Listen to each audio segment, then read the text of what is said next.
Olá, alunos! Meu nome é Ana Beatriz Coriguazzi Pisotti e estamos de volta hoje para mais uma aula de Química Analítica Quantitativa do professor Dr. Jorge Luiz Raposo Júnior.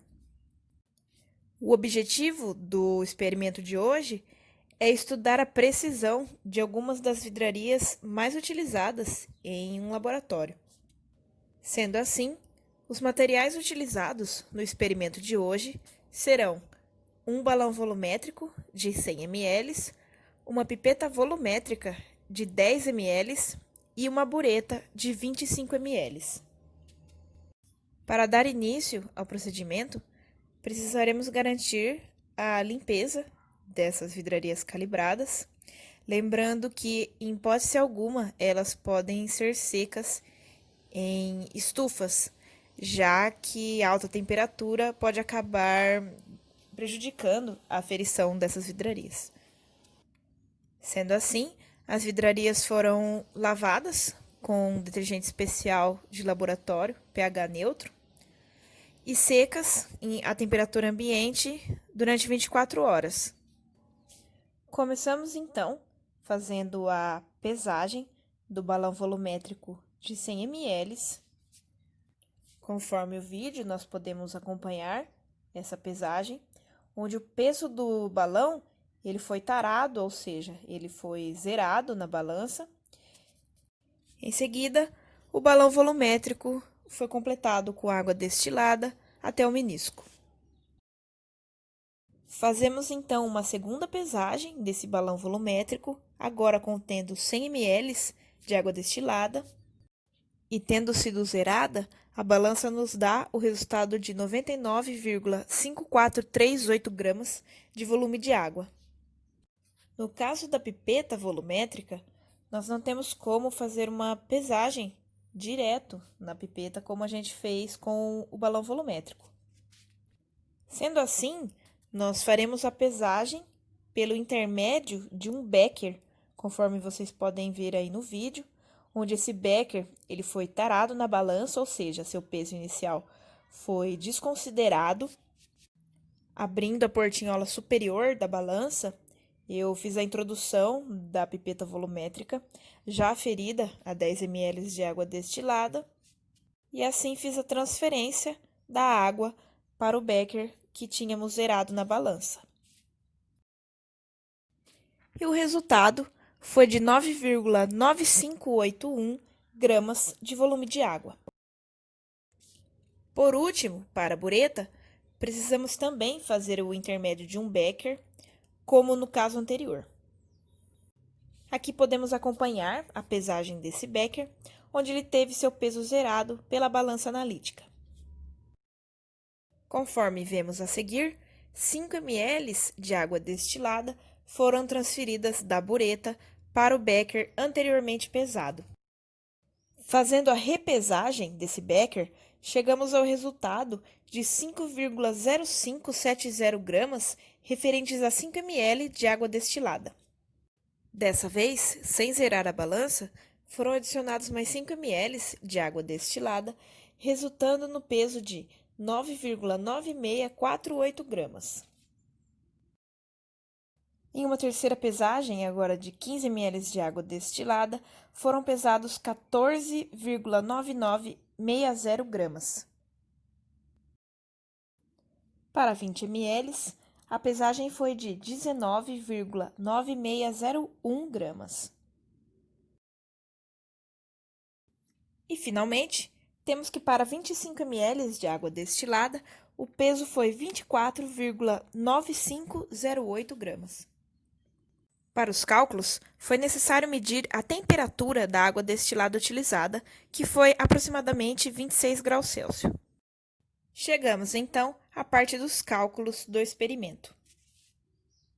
Começamos localizando na tabela teórica qual seria o peso esperado para 1 litro de água destilada a 26 graus Celsius, que foi o do nosso experimento. Temos, então, que o nosso peso teórico seria de 995,93 gramas para 26 graus Celsius. Mas sendo esse valor tabelado referente a 1 litro de água, precisamos relacionar o quanto seria para os volumes utilizados no nosso experimento, começando então com 5 ml. Temos então que 995,93 gramas está para 1 litro de água, ou seja, 1000 ml, então quanto seria para 5 ml? Fazendo essa regrinha de 3, chegamos que o peso estimado de água para 5 ml seria de 4,97965 gramas. Em seguida, devemos fazer o mesmo para 10 ml e 100 ml.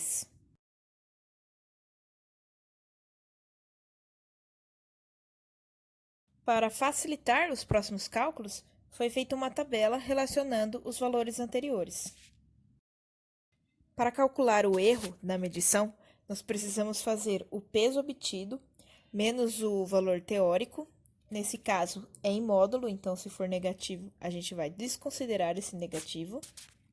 E em seguida, faremos a sua divisão pelo seu valor teórico.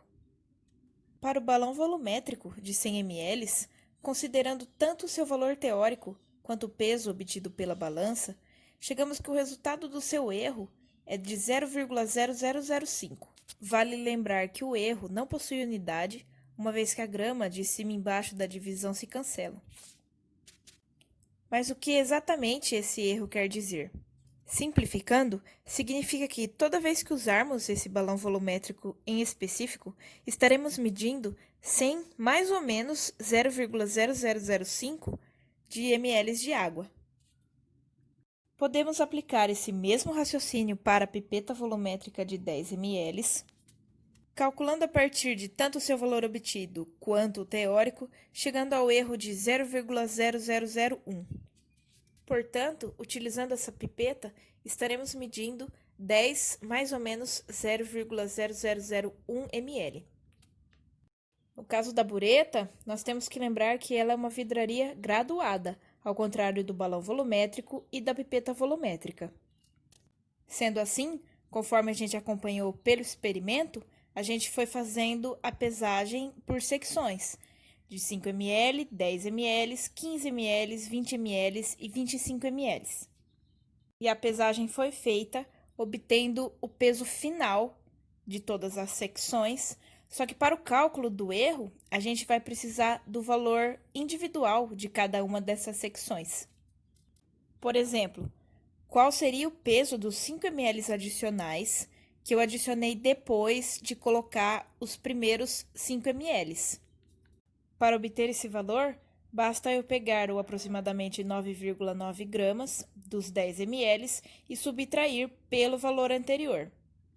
Fazendo isso com todos os outros, eu consigo obter, então, o valor de peso para cada 5 ml de cada secção. Fazemos, então, a média de todos esses valores, chegando ao resultado de 4,99016. Com a média, podemos aplicar na mesma fórmula que a gente utilizou para o balão volumétrico e a pipeta volumétrica, gerando então um erro de 0,002.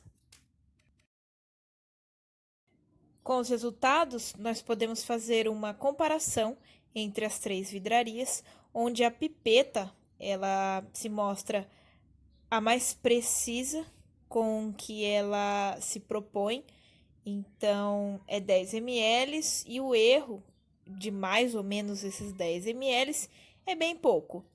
Já em relação à bureta, nós podemos observar que ela apresentou um erro consideravelmente maior em relação às outras duas vidrarias.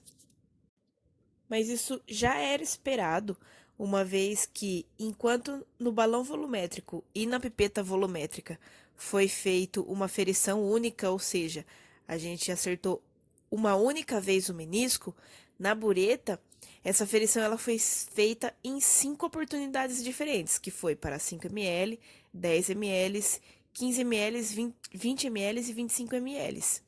E essa ação do operador, ela é uma das coisas que influenciam no erro da medição.